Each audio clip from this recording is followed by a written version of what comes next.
الحمد لله رب العالمين والصلاة والسلام على رسوله الكريم المبعوث رحمة للعالمين وعلى آله وصحبه ومن اهتدى بهديه إلى يوم الدين. أما بعد، السلام عليكم ورحمة الله وبركاته وحياكم الله.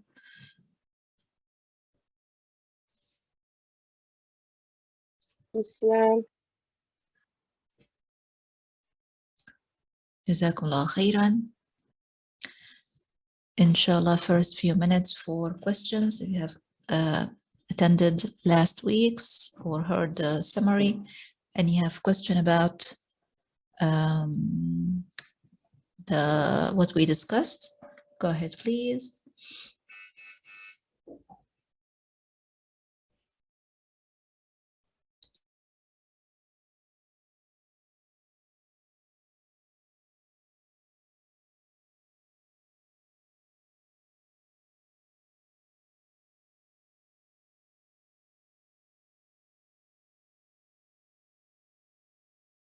Okay, so inshallah, we're moving on to today's subject. Start with this hadith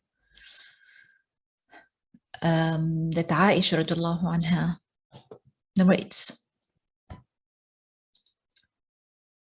And from this hadith, we're going to learn a few more things to prepare us on the journey to Allah subhanahu wa ta'ala. So, عن عائشة, so the hadith starts from here. عن عائشة قالت. Aisha radiallahu anha, the wife of the Messenger sallallahu alayhi wa sallam, she said, قال رسول الله صلى الله عليه وسلم من حوسب يوم القيامة عذب. So she said that the Messenger sallallahu alayhi wa sallam said, whoever will have an account. حوسب is to have an account. What is the account? Through lessons, I have realized this sister understand the account in different ways. So let me ask you first, what do you think the account is? When you know that we are accountable for what we do, that there is an account for what you do, what does that mean? Can you please share?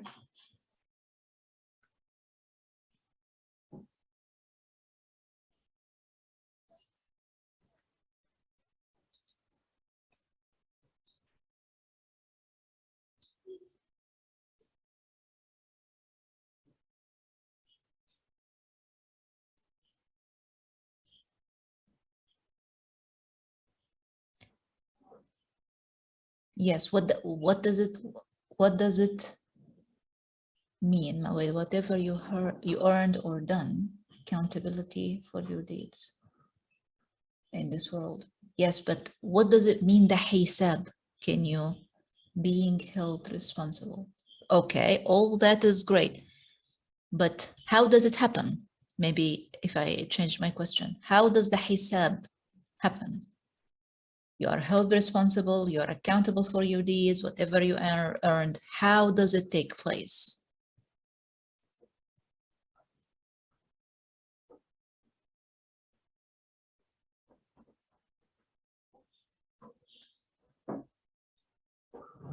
How does it take place in the Day of Judgment?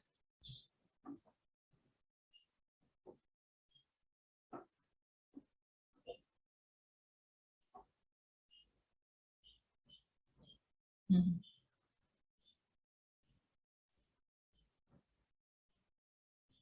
So when we say there is a hisab on the Day of Judgment, ahsanti, okay, so now there is more clarity. So hisab means you are standing before Allah subhanahu wa ta'ala, and Allah subhanahu wa ta'ala is asking you about what you did.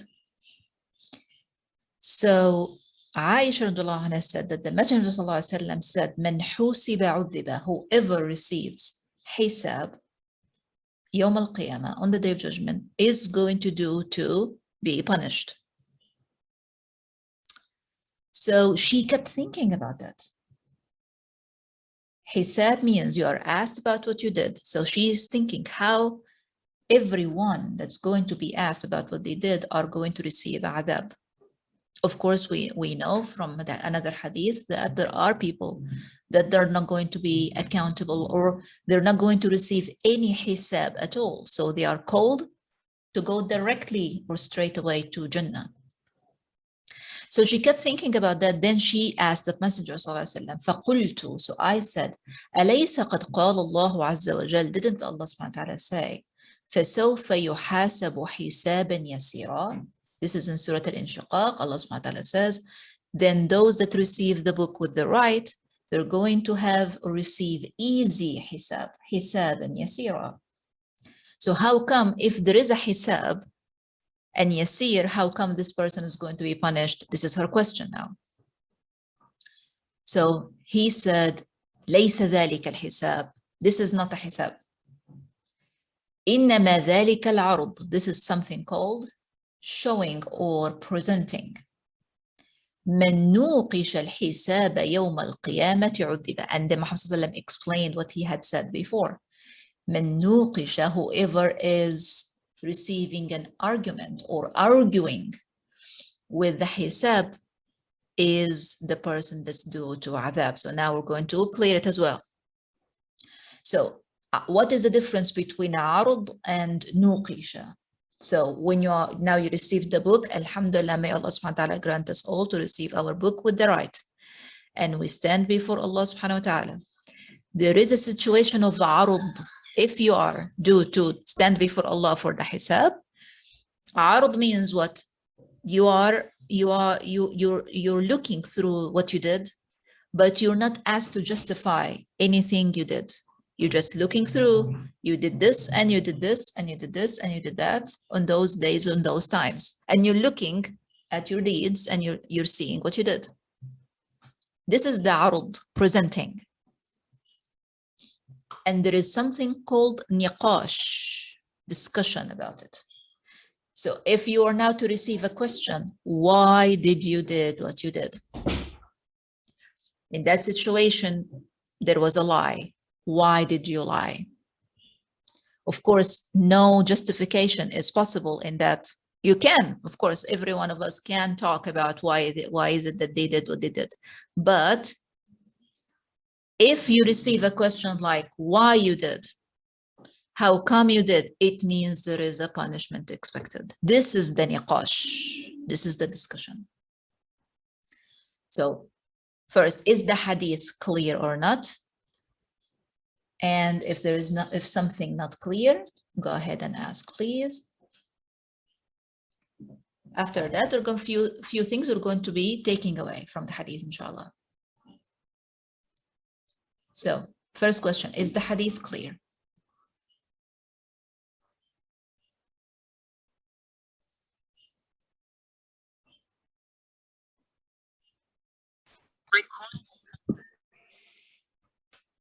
The phone is charging. Okay. Yeah, look. Sorry. Okay, so hadith is clear for one of my sisters. If it's clear to you, please confirm. We are all together in this, so each participation is important.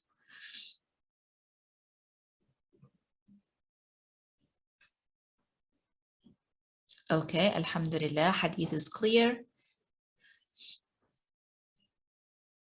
If not clear, ask, please.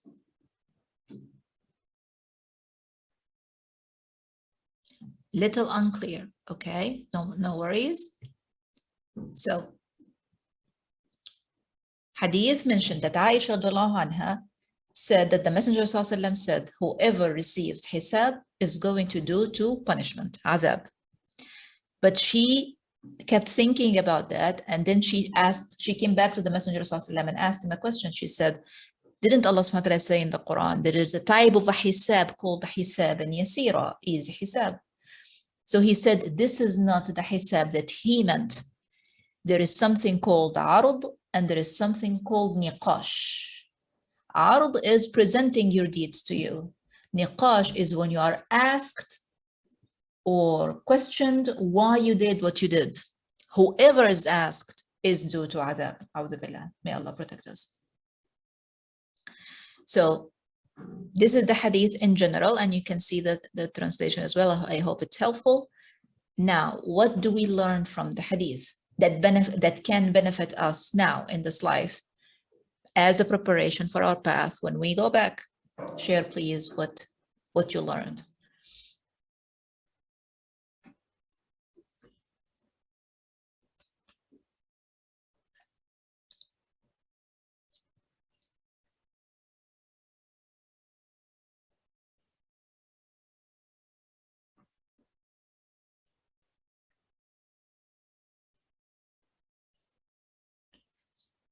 Okay. What did we learn from hadith?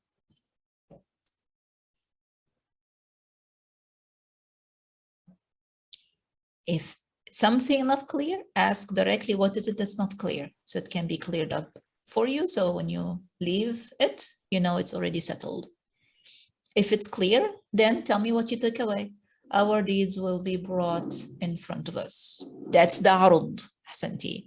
So deed is for those that are going to stand before Allah subhanahu wa ta'ala for hisab, because there are people that are not going to have this situation. So hisab is more like a situation. You stand before Allah to ask you or to present you your deeds. If it's only presented, no problem. Inshallah, you go into Jannah. If presented and questions about it, then, a'udhu billah, then there is adab due to that. Niqash means we will be looking through our bid. No, not looking, will be discussed. We're going to be asked. Niqash is more a discussion, a conversation, a dialogue, an argument. When you receive, did you do this? Why did you do that? Where did you do that? Those questions. Now you see what you did in the book, but then when you receive a question like why, this is the niqash. Arud, which is just like my sister said, we're going to be looking at our deeds, just to present in front of you, just looking at them is okay. There is no adab or punishment for that, or because you looked at them or through them. But if there is a niqash, if there is a discussion about them, then a'udhu billah, there is a adab or punishment or torment with them. Is ard for good and bad deeds? Yes, ard can be for everything in your book. If it's what you did was not good, and you asked Allah to forgive you, and He did forgive you, He will tell you so. He will tell you He forgive you on that. As long as you're not asked, you're good, according to this hadith, and this hadith is in Sahih Muslim, as you can see the narration.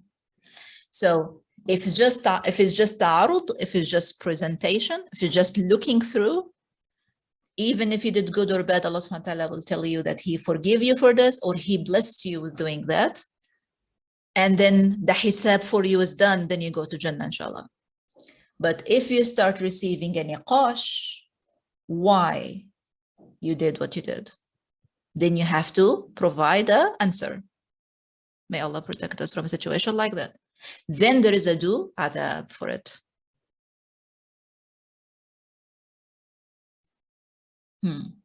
Are we clear?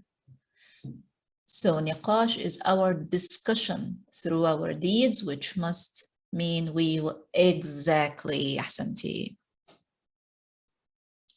May Allah protect us from that. So nuqisha, this is the word that reflected the niqash bit. Niqash in general, outside this hadith, because words can mean different in Arabic. Niqash in general means discussion. Some people having niqash about the topic, they're discussing the topic. But if the niqash from Allah subhanahu wa ta'ala, he's asking you a question, why did you did what you did, means you need to provide the answer, and means, yes, there are going to be a'udhu billah punishment for that. For that action or that doing. Okay, so this is the first thing or a few things you all now asked or learned from the hadith. Something else to learn from the hadith, that Aisha radiallahu anha, when she heard the first statement from the messenger, "Man husiba yawm al-qiyamati udhiba," she just didn't let it go. She thought about it, she reflected upon it, she had a question, she went back. And this is what I was trying to tell you to do. Don't let a piece of information or knowledge come to you, being offered to you, and now it goes to your book that you got it, and you didn't actually get it. Don't do that. Be mindful of what is coming to you. Learn from it. Take the knowledge out of it, and of course, apply it right away if you can.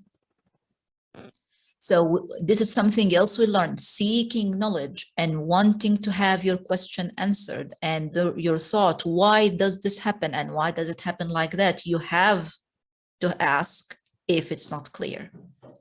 because you need to have it cleared, because it's going to go to your book like that, like how you received it. So this is another thing we learned from the hadith, that Aisha radiallahu anha further asked, and she came back to the Messenger ﷺ with a different verse to understand better. And when she asked, Muhammad ﷺ explained.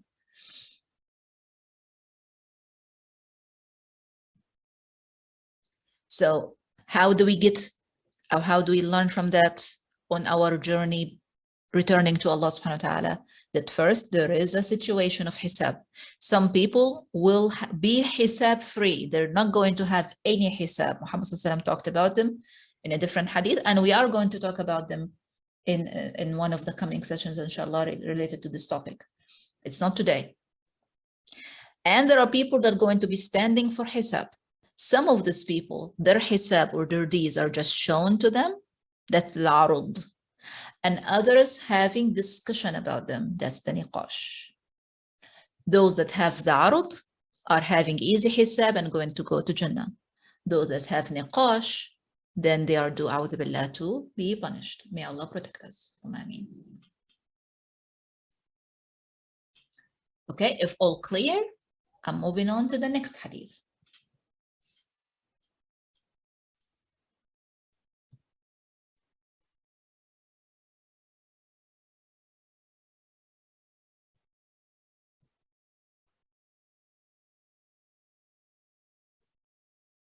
Okay, so next hadith. Muhammad ﷺ spoke about sidq and kadhib. So we're going to go a little bit exploring the meaning and what sidq can have, the effect it has in your life and later on, and kadhib as well. So this hadith is in Riyadh al-Salihin and muttafaqun alayh. Can you see here in gray? Muttafaqun alayh means riwayat Bukhari and Muslim. So Muhammad ﷺ said, Inna as-sidqa yahdi ila al-birr.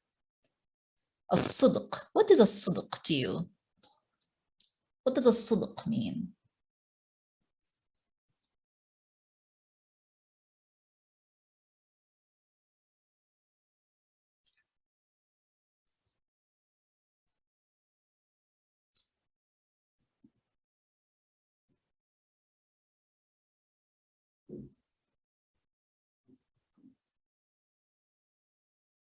Sidq, truth. Or actually, you said sadiq, truth. Sadiq is the person who says as-sidq. Exactly. Sadiq is the person. So sidq itself is saying the truth. You have, for example, woke up at 7 o'clock this morning. So someone asks, when did you wake up? I woke up at 7 a.m. You missed Fajr. If someone asked you, you don't have to say that you missed Fajr. But if someone asked, did you pray Fajr today on time? And you want to answer, you say, may Allah forgive me, I missed it. Sidq. Saying what happened truthfully. So Muhammad ﷺ said, as-sidq yahdi ila al-birr, shows or leads, because hada can mean to guide, but hada that means to guide, that's a special meaning of hidayah. Hidayah in general means showing or leading to. So if you saying truth always, and you always have a choice between saying it and not, but you always choose to say it, that leads you to birr. And birr is a higher place that you can be in. Allah subhanahu wa ta'ala talked a lot in the Quran about abrar. So abrar and birr is a place you want to achieve. Who are al-abrar and what is birr? So now we're going to introduce birr. I hope you're taking notes. If you're not, and if you find me too quick, ask please.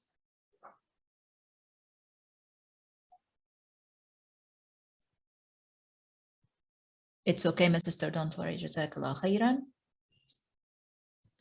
We just shared one hadith, and this is the second one. So we understood what sidq is. Yahdi leads to Al-bir, I want to understand what you know. Al-bir, what do you know about al-bir? And then I will introduce it to you, inshallah, because al-bir is something you want to have. You want to be as well. You want to be bar. So what is bir?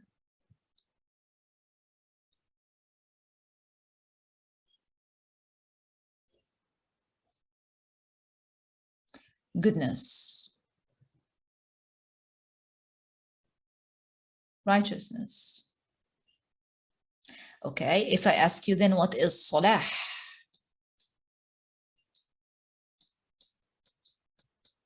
What is salah? If bir means goodness and righteousness, try to explain salah. Someone who has the best of etiquette, that's the bir. Okay. Who else want to participate? Someone who is a salih. Yes, but is salah as well means righteousness, my sister. That's what I'm saying. In English, if you take one word bir and you try to take it to another one word in English, you will find righteousness and goodness fit for many words in Arabic. But they are in Arabic have different meanings, and this is what we're trying to understand. So yes, ahsanti, someone who is salih practices salah. And what is salah? It is goodness as well, but it has its own special meaning. So I don't mean to confuse you with salah. I just want for you to be clear when you understand bir, that it is not, generally it's something good, of course, but what is it exactly for you to have this? A doer of good. That's the salih, you mean? A good character. No, astaghfirullah, not no, yes, but it is not accurate yet. So al-bir, I'll define now bir. So if you want to have note, please do. Al-bir means fulfillment. So the person who is bar is the person who fulfills every task, every promise they commit themselves to, or they are tasked to do. I'll repeat again. Al-bir, fulfillment, dutiful. An al-bar person is the person that fulfills every task, every promise they commit themselves to, or they are tasked to do. Ahsanti, Allah. No, not al-bari, al-barr. Al-barr is Allah's name. Let me write. Sorry, I'll write it here for you to see the difference. Al-bari is one name, al-bari'u, and al-barru is another name. Oh, sorry, it went private. Sorry, I will write again. Al-bari'u.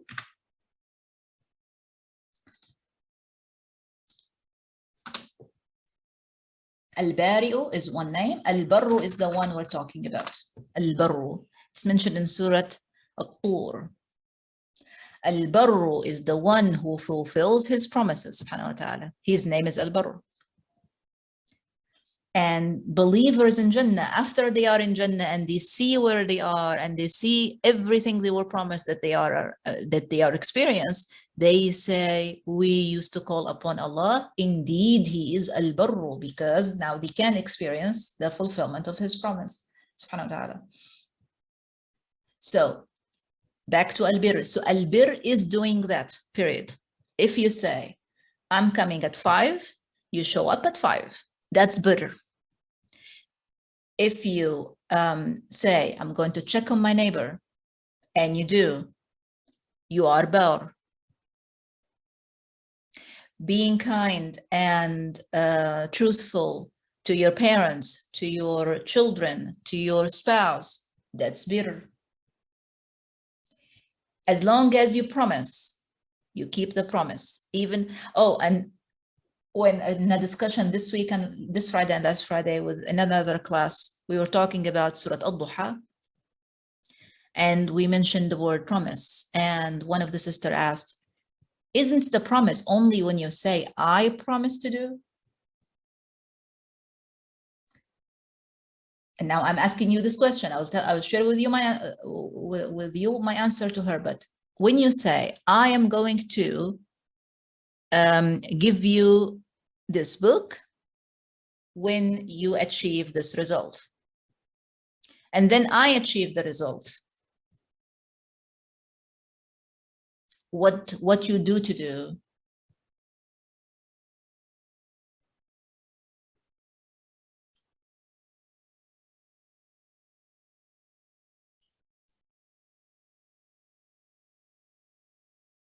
Ahsanti, you must commit yourself to the gift that you said you're going to give. Is that a promise? Yes. Did you say the word promise? You didn't. It's a promise because you committed yourself to do something. That is a promise. You don't need to say the word promise for it to be a promise. So therefore, many of us, without realizing, break the commitment that we say, I'm going to do this, or I'm going to give you that, because we didn't say the word promise. It doesn't work like that. If you say, I am going to, that's already a promise.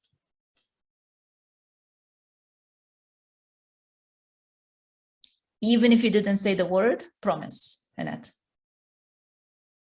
So a promise means certain or affirmation, words of you delivering something on a condition, or delivering something, period. I'm going to visit my neighbor this afternoon. And you text her, I'm going to come to you at 4 o'clock. Are you free? If something come up and you can't deliver your promise, you're going, of course, to try your best to commit. But if you can't, you're going to send an apology. I'm sorry, I'll try my best a different day, but now today I can't.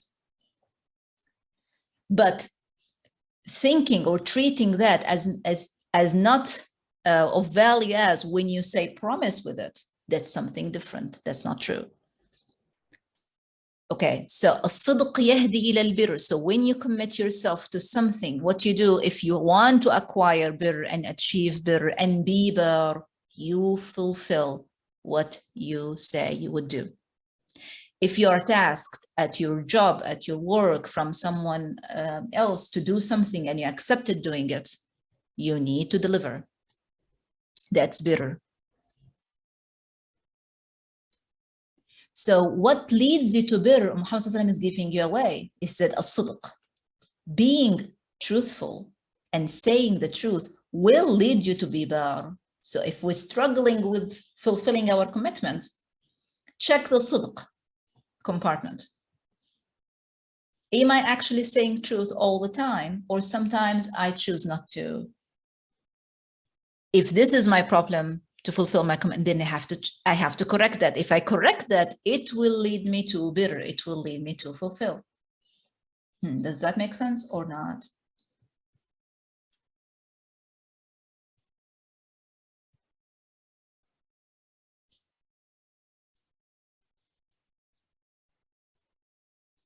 Jazakumullah khairan. So why do I want to be in a bir situation? Because al-bir yahdi ila al-jannah. This is where I want to go. So in other words, if I manage to have sidq every time I speak, that will lead me to bir and show me bir, and I will complete and fulfill my task, my promises, my words, and that will lead me to Jannah. So in other words, sidq does lead to Jannah. Not only that, there are more. Inna ar-rajula la yasduq. When the man, of course, or a woman, here is in a general way, la yasduq, would say the truth. حتى يكتب عند الله صديقا. So now there's something extra happens for you when you continue on saying the truth in every occasion. That you are written or decreed or named صديقا, the truth teller or truthful. This is how you're known with Allah subhanahu wa ta'ala. يكتب عند Allah, decreed or written or named with Allah صديقا. Why? Because they say the truth every time. If you find yourself not wanting to say it, you don't have to say it, but you don't have to say otherwise. You don't have to say the opposite.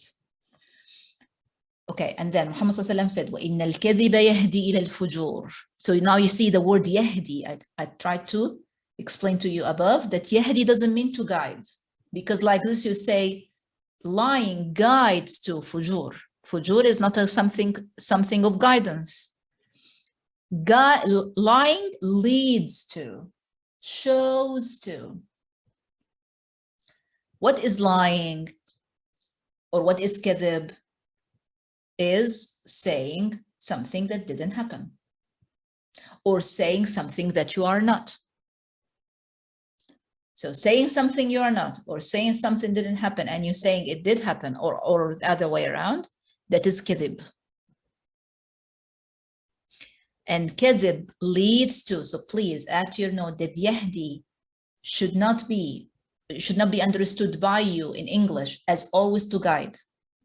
Yahdi can mean to guide, can mean to show or to lead somewhere.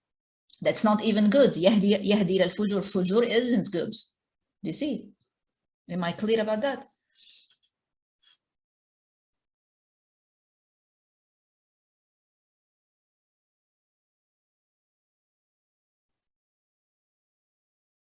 So, kadhib leads to fujur. What is fujur?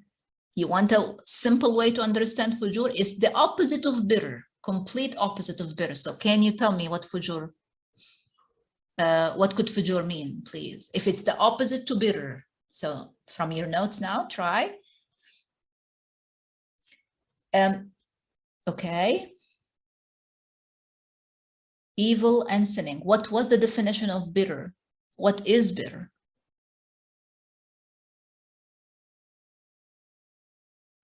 Ahsanti. Not fulfilling your promises and your tasks and your words. That is fujur. Someone who is not trusted. But this is specific about trust. Fujur is more than that. Maybe the trust can lead to it. The mistrust.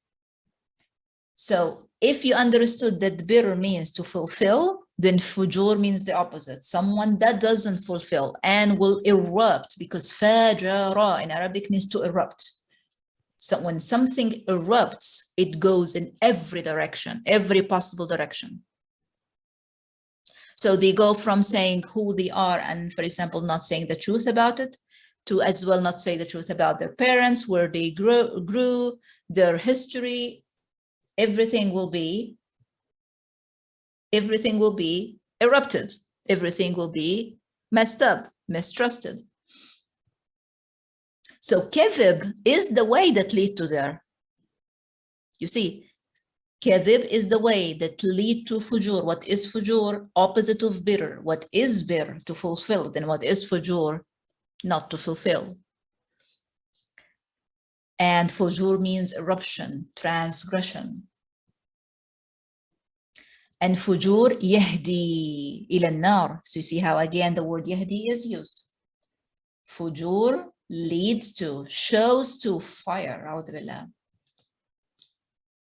So being in an eruption mode, a person can do anything, can speak anything about anyone. They don't care. If we say that about them, then a'udhu billah, they are in a fujur situation. وَإِنَّ الرَّجُلَ لَيَكْذِبْ حَتَّى يُكْتَبَ عِنْدَ اللَّهِ كَذَّابًا. This is how it's going to be known with Allah subhanahu wa ta'ala. He's going to be named, he's going to be decreed as كَذَّابًا, liar teller, or lie teller. Sorry. Which is the opposite of صديقا. So this is the hadith. We understood the words. What do we learn? Especially on the way to Allah subhanahu wa ta'ala. The way here is clear, where your destination, where you're ending, if you want. So can you share takeaways, please, from the hadith?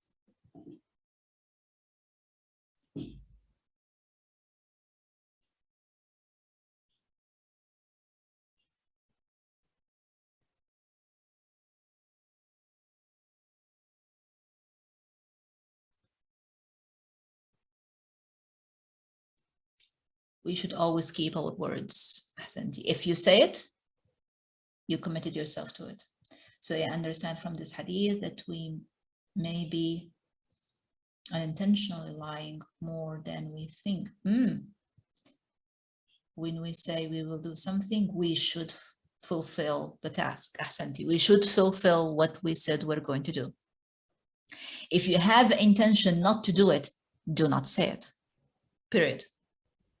If there is an intention of you not doing it, do not say that you would. And we should be really careful, like my sister Fahmida said, about what we say and we promise and we say about ourselves all day long. Sidq leads to become bir or bar. Ahsanti.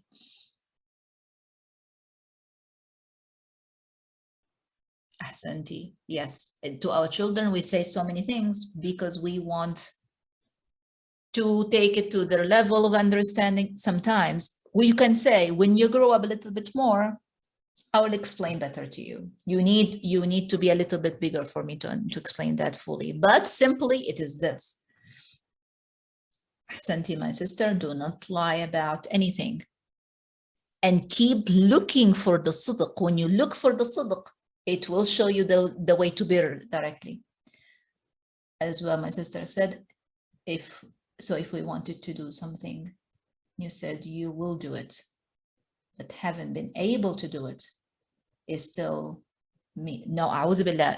If you mean to do it, but you didn't have a chance to, don't give excuse for yourself you didn't have a chance, but try your best, whether to apologize to the person that you said you're not going to do it, or you said you're going to do it, but you didn't yet, and say, inshallah, I will be on it as soon as I can, and really commit yourself to do that.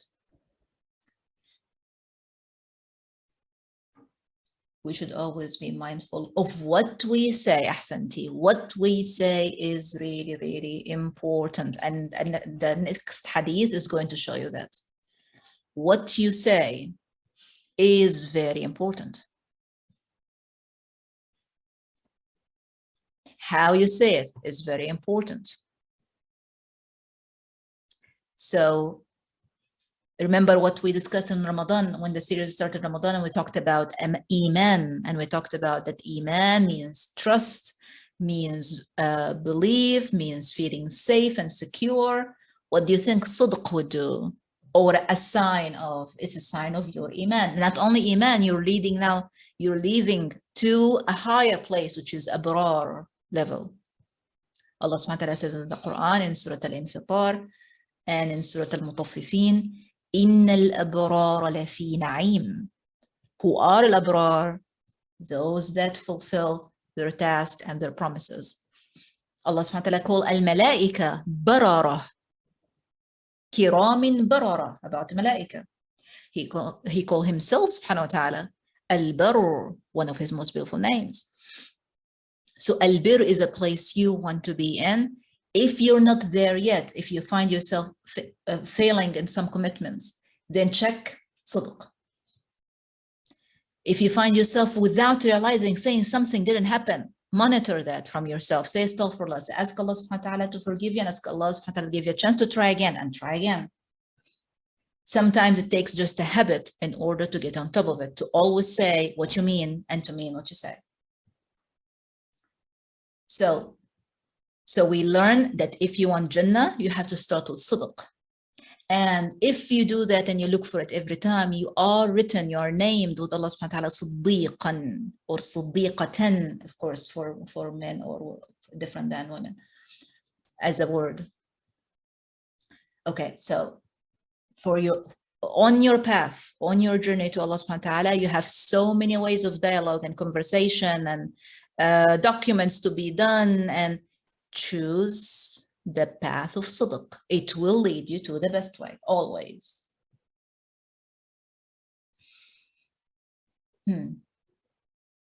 Clear, moving on, or questions?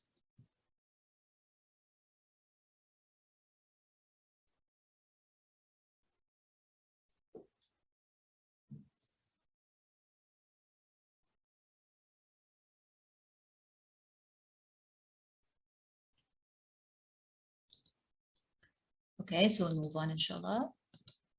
Next hadith.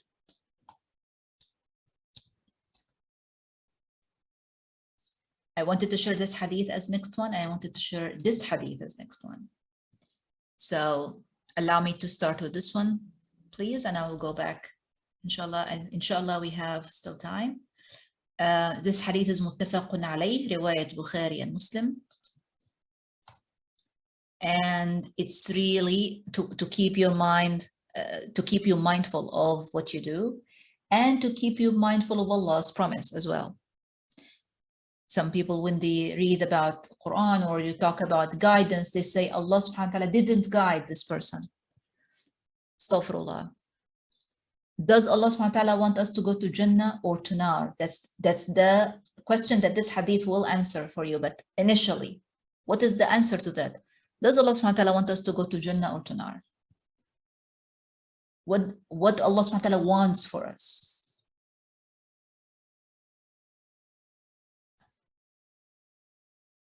Santi, mashallah, Jannah, but I only received it from 2 people. Oh, Jazakumullah khairan. Allah subhanahu wa ta'ala want you to go to Jannah. Everyone to go to Jannah. One of the proofs, of course, there are so many proofs. The simplest one, that He sent messengers, subhanahu wa ta'ala, to show us the way to there. Some people believe and follow the messenger. Some people deny and choose other ways. This hadith is one of the hadith that prove that Allah subhanahu wa ta'ala wants the best for you and want you to be saved and want you to go to Jannah. So let's read through the hadith little by little. Allah subhanahu wa ta'ala said, Inna Allah kataba al-hasanati was-sayyat. Hasanat, good deeds. Sayyat, bad deeds, are all decreed. Decreed to happen, allowed to happen from you, both. You can do good and you can do bad. So, Inna Allah kataba al-hasanat was-sayyat. فَمَنْ هَمَّ بِحَسَنَةٍ فَلَمْ يَعْمَلْهَا. Hamma. Now we're going to understand the word hamma. Hamma means intended, wanted, desired.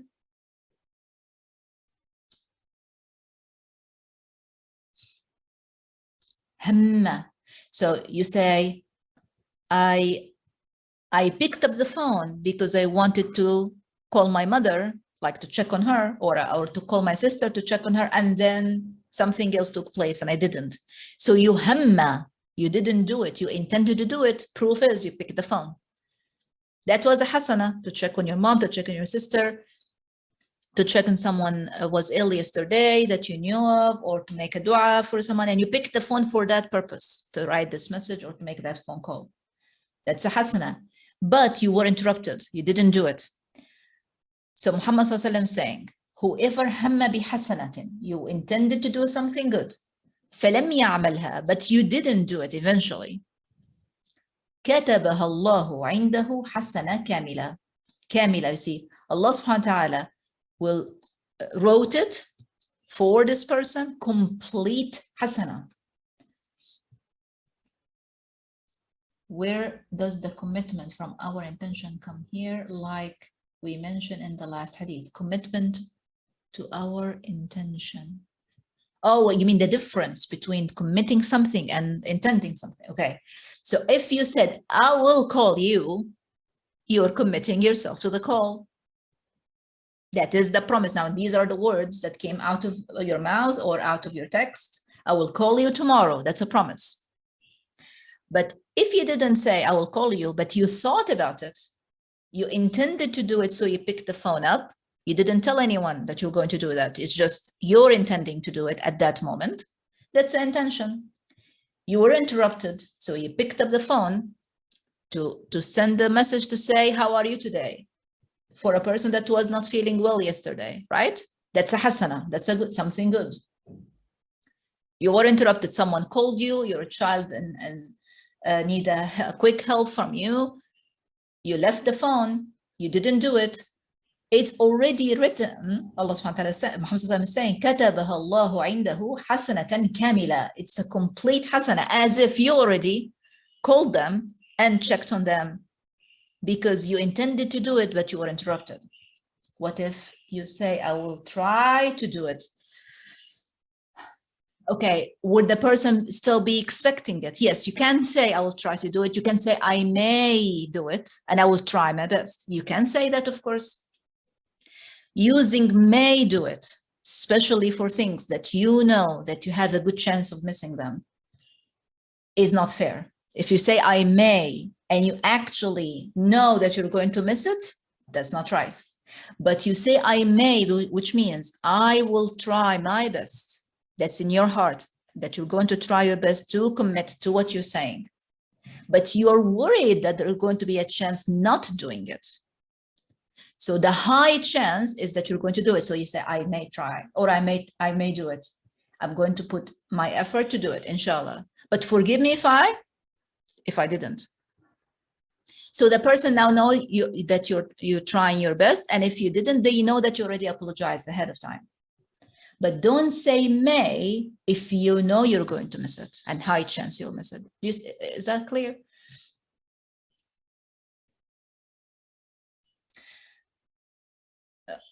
Dawood, is that clear? Okay, so my sister Fahmida asked, so as long as you don't tell, then it's not counted as breaking? Of course not, because you didn't promise anyone. You intended means what? Thought about it, had the intention, had a desire of doing it, but you didn't promise anyone of doing it. So no one is waiting for you to deliver. You see? So in that situation about the phone, wanting to check on someone that was ill yesterday and you were interrupted, it already went to your book. One complete hasana. It didn't, you not doing it didn't lose. You didn't lose it. Do you see? And that's not the only thing. Look at what's coming after. فَإِنْ هَمَّ بِعَمَلِهَا كَتَبَهَا اللَّهُ عِنْدَهُ عَشْرَ حَسَنَاتٍ إِلَى 700 ضَعْفٍ إِلَى أَضْعَافٍ كَثِيرَةٍ. As long as that person intended on doing it, even if he didn't do it, that one complete hasana will be not only one complete hasana in your book, to be 10 times.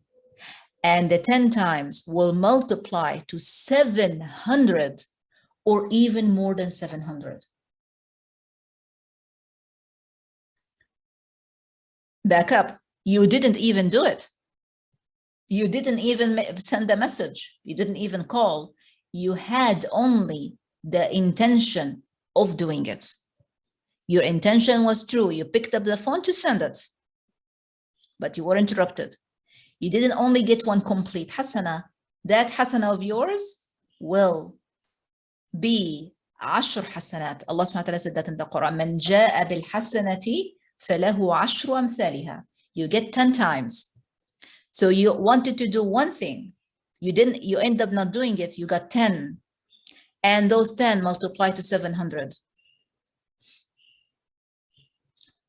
So because of what we intend, this action, we get ahsanti. And that is the first thing we learned in the first lesson in this series. إِنَّمَا الْأَعْمَالُ بِالنِّيَّاتِ. This lesson is already on the channel if you want to check. I'll leave a link to it later in the group, inshallah. The first 10 minutes in that lesson is talking about al-a'malu bin-niyat. If you intend, you get what you intended, period. So you need to work as well on your intention. Hadith Umar, ahsanti, Hadith Umar. Okay, I have a question. It just shows how Allah subhanahu wa ta'ala exactly, ahsanti, want the best for us, because you wanted to do one good thing. You had the intention to do it. The proof is you pick the phone to call, or you are about to go outside of your house to do, or you prepare that lunch to take to your neighbor or to your mom because she was ill. You did, but you were interrupted. Don't worry about being interrupted. You got not only your complete hasana, your 700 hasanat. 700. I find that, subhanAllah, generosity from Allah subhanahu wa ta'ala that I cannot, with my human mind or words, explain. Subhanallah.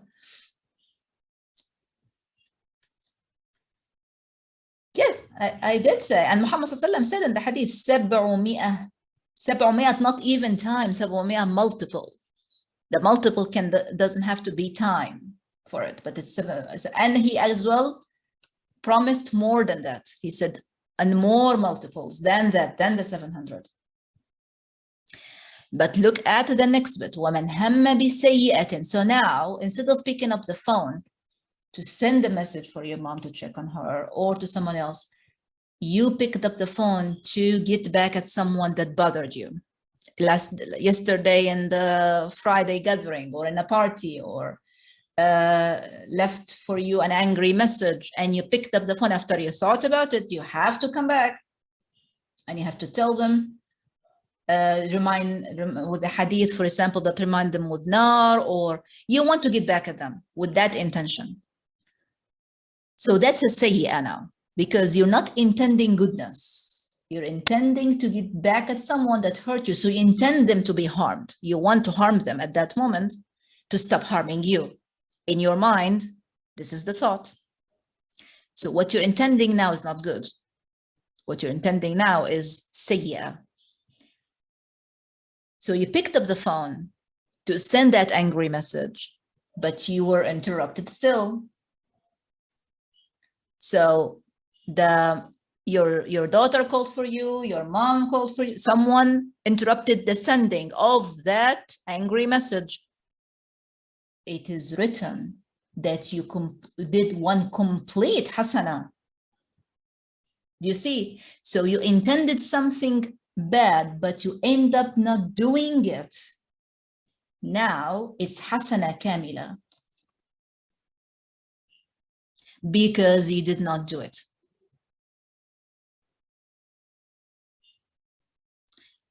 And if you did do it, if you managed and you were not interrupted and you send the message anyway, then it's only one sayyi'ah, and Allah subhanahu wa ta'ala, from his generosity and his mercy, he doesn't multiply the sayyi'at.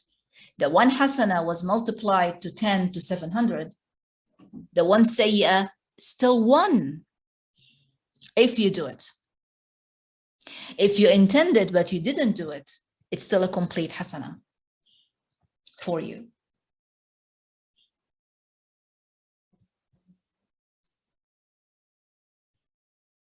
So that is show you how it is important on your path to Allah subhanahu wa ta'ala that you are mindful what you do, what you say, why you opened the computer, why you picked up the phone, why you went from this room to that room that had the people, what intention you had for that visit, what intention you had to receive the visitors.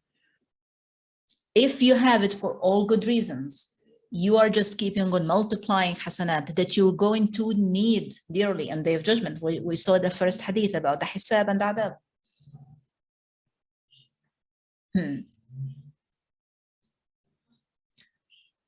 How merciful, forgiving subhanahu wa ta'ala, generous Allah subhanahu wa ta'ala is. And your answer when I asked, where do you think we Allah subhanahu wa ta'ala want us to go to Jannah or not? You said to Jannah.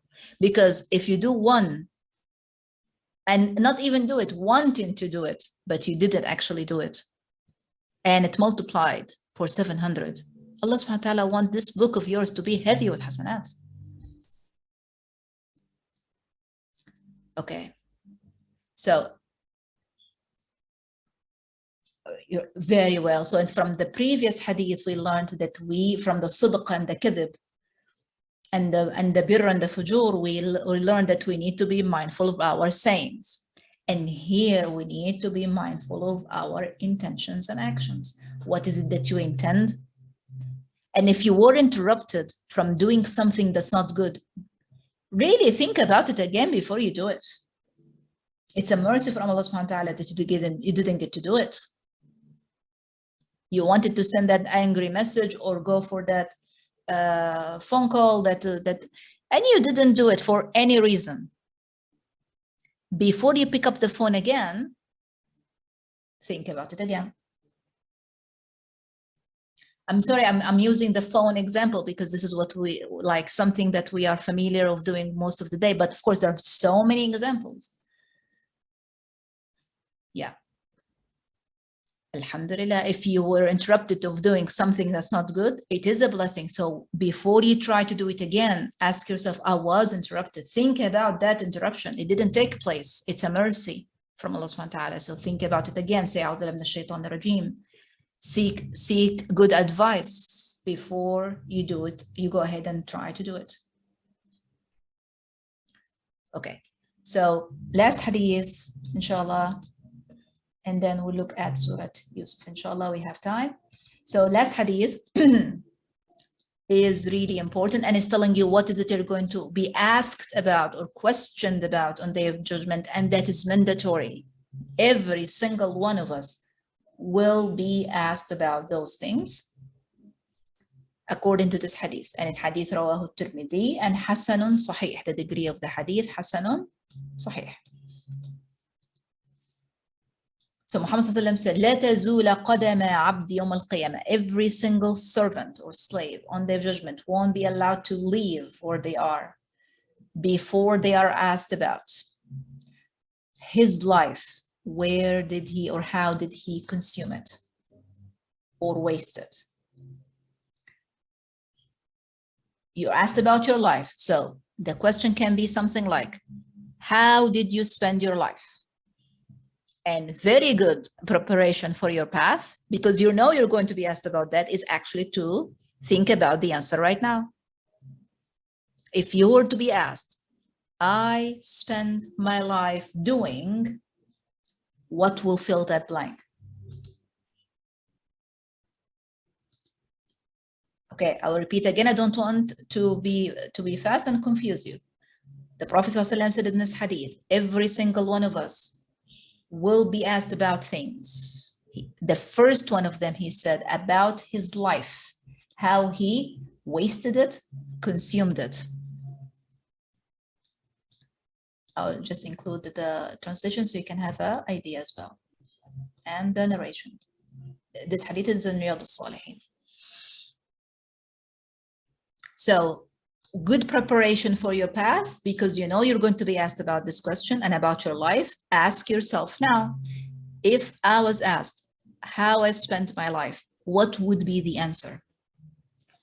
Okay, I can't see the full hadith. Okay, now you can see it, right?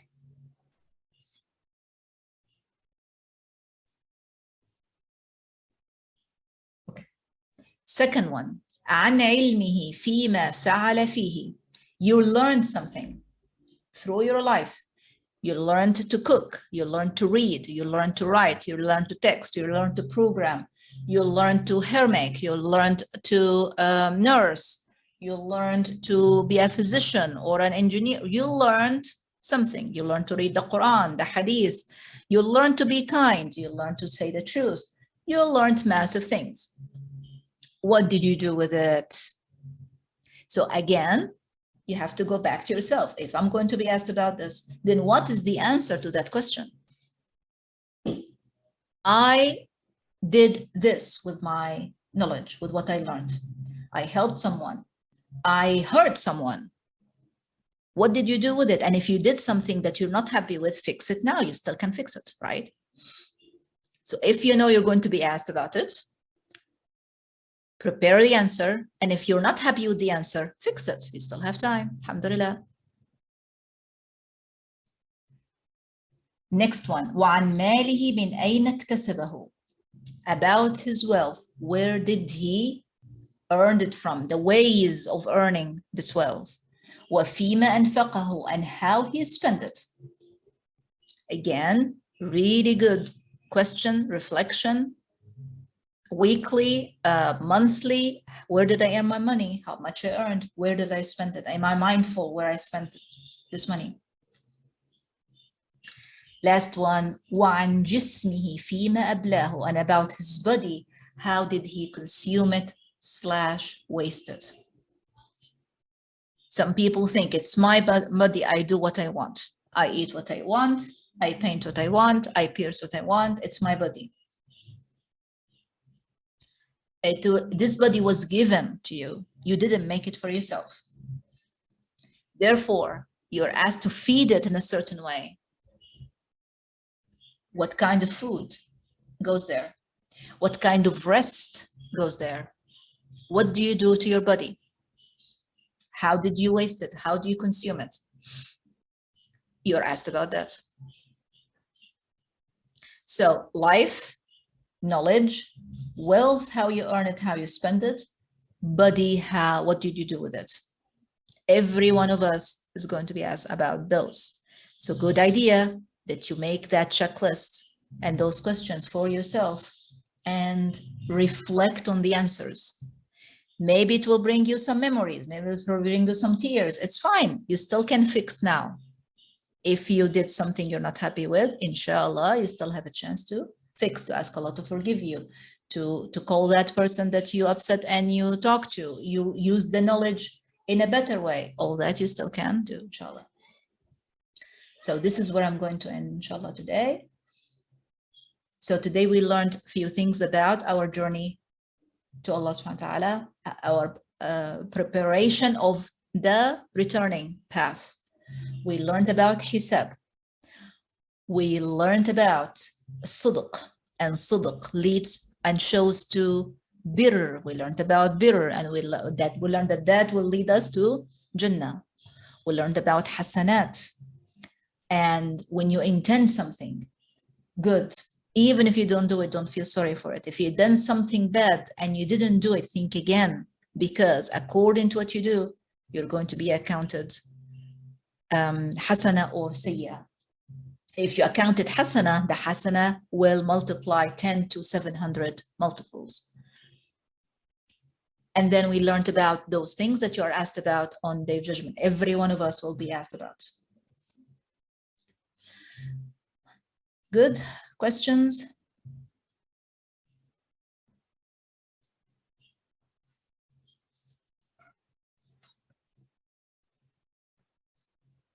I'm sorry about the background noise. I don't know if you can hear it. It's from my neighbors. We have to always be mindful about our day-to-day actions, intentions. Ahsanti.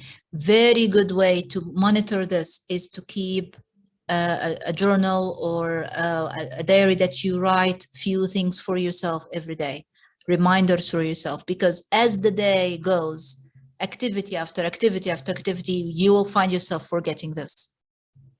So a good way of reminder that the notes you covered now, and you've thought there are few things, a few areas of like to improve, keep that on a daily basis or weekly basis as a checklist. Did I do this? Okay, how do I do it? How can I do it next time? How can I improve?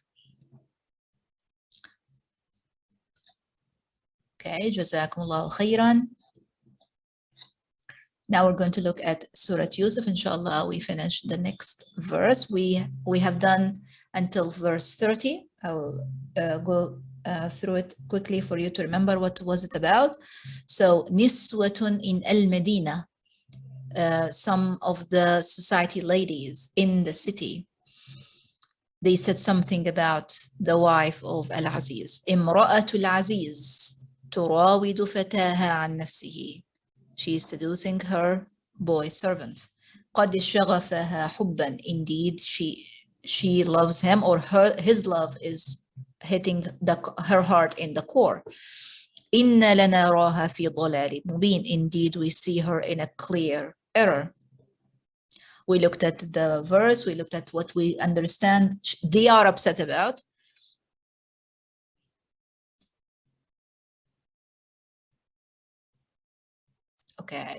Okay, inshallah, I will come to the question. No, don't worry. Okay, so we looked at what is it that upset them and what she did, that she is thinking about that or having love of or those feelings for a servant. This is what they found dalal or clear error. Okay, so answer to my sister's question. If you intend to do it, but you didn't because you were ill, then try your best to to do it when you're feeling better. Talk to the person that you promised that with and explain and say what you needed to do or what you're going to do in the future, inshallah, to make up for that promise. So as long as you're still here, you still can fix it, inshallah. Don't worry. Go back to that task. Try again. Try little by little, few chunks, divide it into chunks until you do it, inshallah.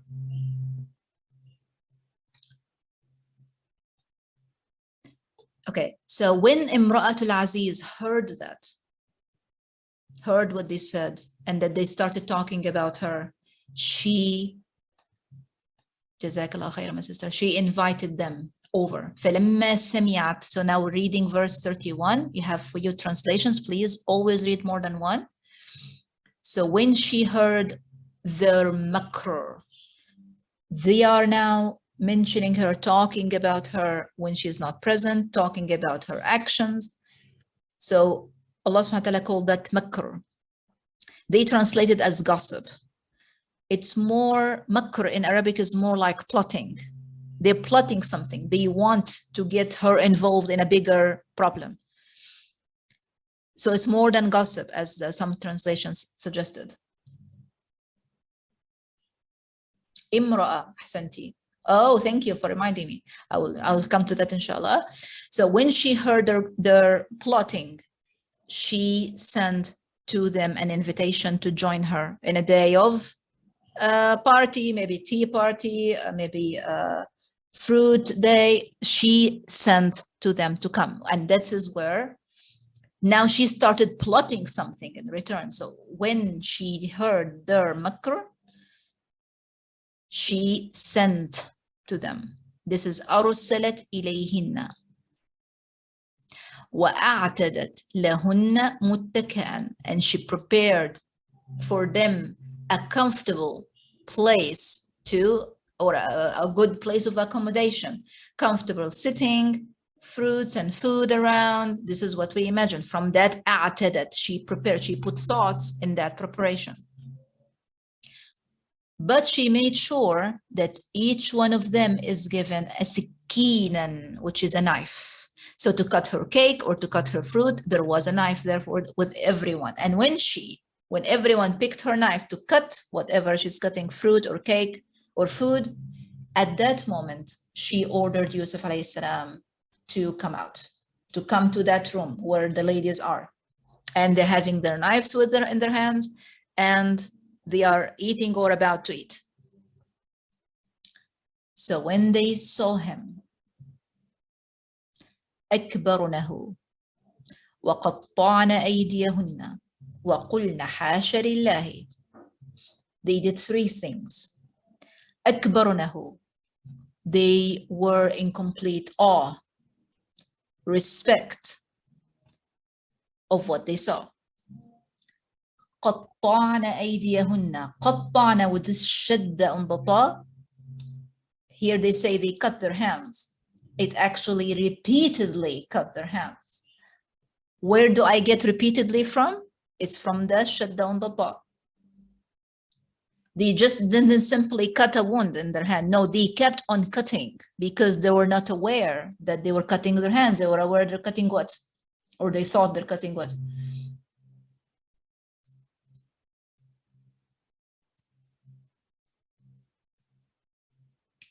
And sisters, the fruit or the food, exactly. So they thought they're cutting the food, so they kept on cutting, and they were cutting their hand repeatedly.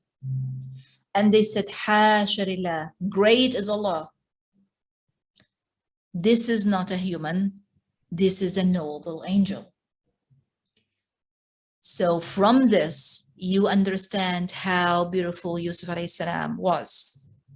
He was given half of the beauty of the world in one man, and they look at him and they couldn't. This is the reaction.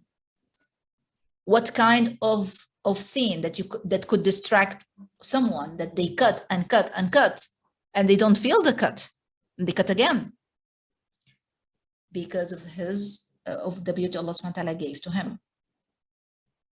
So we're going to reflect more on the verse, inshallah, next time, but I want to answer the question that my sister reminded me with, Imra'atul Aziz. When Allah subhanahu wa ta'ala said Imra'atu in verse 30 and in other verses before, Imra'atul Aziz. Why in the Quran said Imra'atu, and what's the difference between Imra'atu and Zawjatu in the Quran? So in the Quran, when the word Imra'atu is mentioned between a husband and wife, it can mean few things. It can mean they're both married and in Allah's way, but they don't have children. So they both embrace Allah's way. They're both in the guidance. They are married, but they don't have children. So she's called Imra'atu. That's the first situation. Second, if they are both married, but one of them is not on the guidance, it's called Imra'atu. For example, Allah subhanahu wa ta'ala says, Imra'ata Nuhin, for the wife of Nuh, wa Imra'ata Lutin, the wife of Lut. They had children together, but one of them was not on Allah's way. So she's called Imra'atu. It's not called Zawjatu. Not that the word Imra'atu or Zawjatu is better or worse than the other. It's just a language choice for those occasions. So I will sum up in the end. The last point is, if they're both married and maybe have children, but they're both not in Allah's way, she is called Imra'atu too.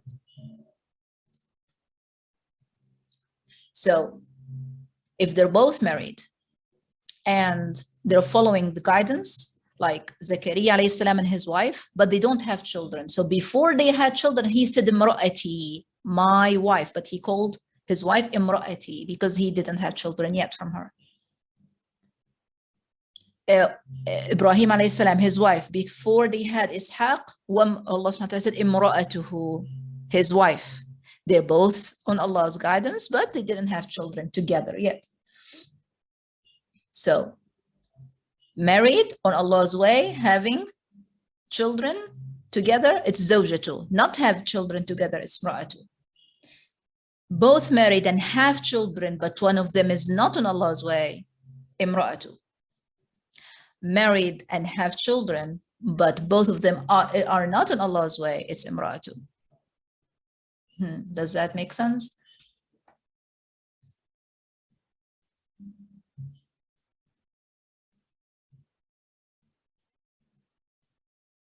So in Imra'atul Aziz, she's called Imra'atul Aziz for two reasons. First, they didn't have children, and we know that because they wanted to adopt or take Yusuf alayhi salam as a son, and they are both not on the guidance.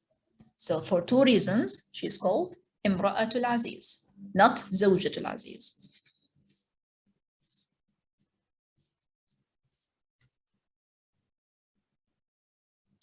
Okay, Jazakumullahu khairan for joining me today. Barakallahu feekum. اللهم إنا نسألك الجنة وما قرب إليها من قول وعمل ونعوذ بك من النار وما قرب إليها من قول وعمل. Have a good day inshallah and have a good week. Assalamu alaikum wa rahmatullahi wa barakatuh.